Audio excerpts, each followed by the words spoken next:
Kingdom of Isolation, and it looks like I'm the queen. It's over. It's over. 6 years listening to that song, and they finally stopped liking it. They finally stopped. What? There's a sequel? What do you mean there's a sequel?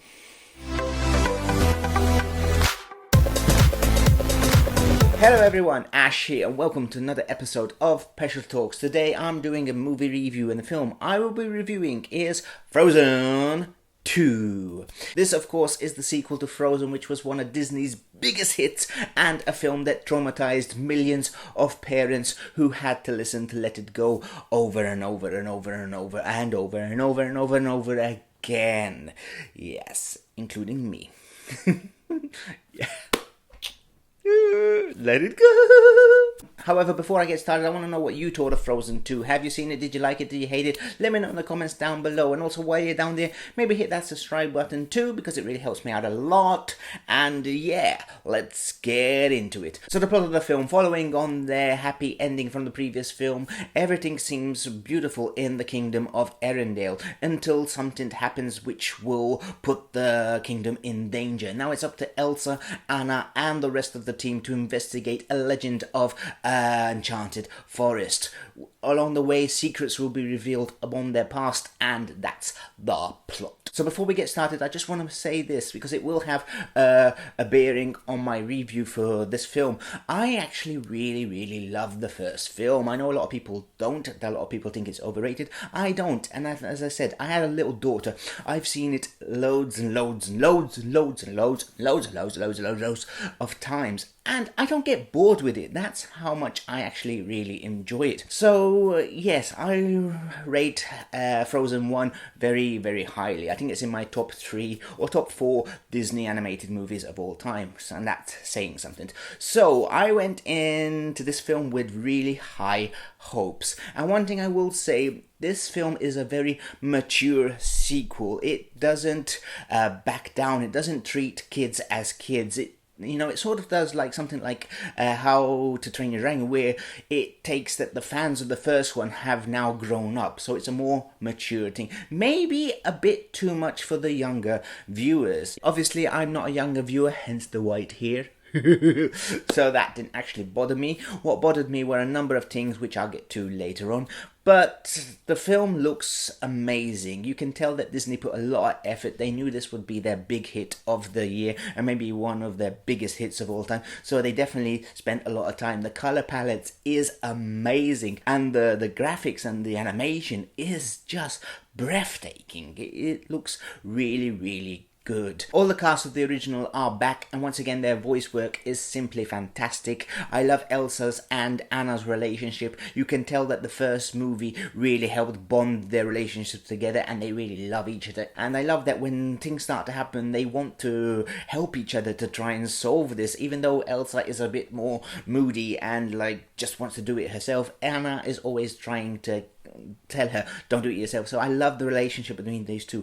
Kristoff, I felt Kristoff was a bit wasted in the film because he disappears for a lot of it. However, despite Kristoff vanishing, he has probably the best song of the film, as he has a really 80s rock ballad. Yes, that's something I was not expecting in an animated Disney movie, but it rocked and it really gets you. Yeah! Boom! You just want to bang out the air guitar, and yeah. Yeah, it's weird, but very cool.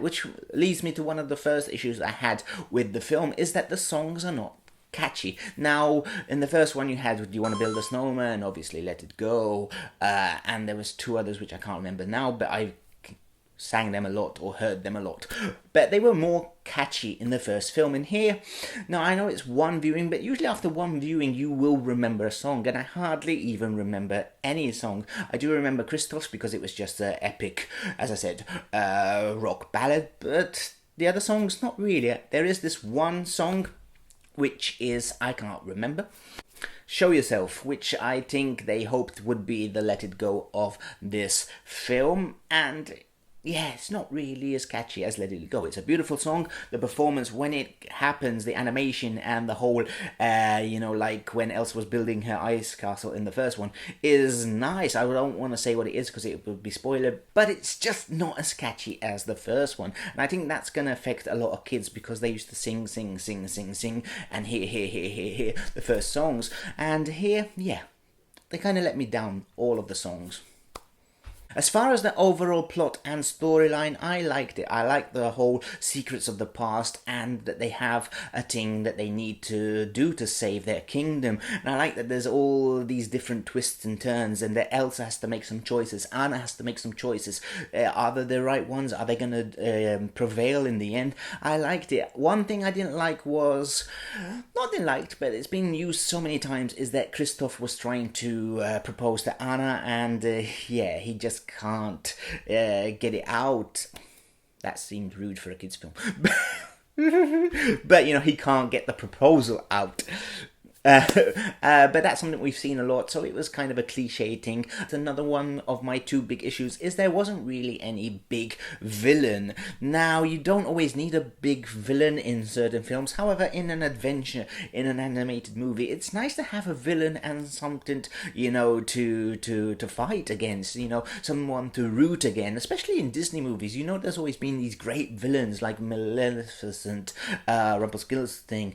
Was he a villain? I don't know. But still, the storyline was nice, the plot was interesting, and the ending was really cool. I saw some people didn't like the ending. I liked it. I like that it's sort of a conclusion. I don't think they will make Frozen 3 unless this makes a billion of money, because it took a long time to make this sequel. So yeah, and I don't think we need a sequel. So anyway, before I give you my final thoughts on this film, let me know in the comments down below, what did you think of Frozen 2? Because it's one of these films that is very mixed. I've seen a lot of people said it's better than the first one. I've seen a lot of people say the first one's better, so yeah, it's a mixed bag. I think it's one of these films that it's not gonna please everyone, which is always difficult when you do a sequel. So in conclusion, I will give this film a very solid 4 out of 5. I enjoyed the film very much. However, I don't think it's as good as the original.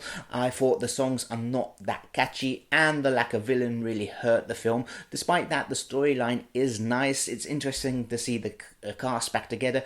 Olaf was once again very funny. However, I will just point out that I did watch it with my wife and my daughter, and they both, like me, preferred the original, but they preferred it a lot more actually. They just thought this film was just an okay sequel. Not me, I thought it was a fantastic sequel, not as good as the original, but they just thought, yeah, it was just okay. So who knows how the general public will relate to this film. So anyway, that's it. I want to thank you all for watching this video. I've been Ash. If you did like it, remember to hit that like button. And also, if you are new to the channel, consider watching some of my other videos down below. And maybe even hitting that subscribe button. And I will see you next time. And remember, let it go. Let it go. No, wrong film. Okay, anyway, bye-bye.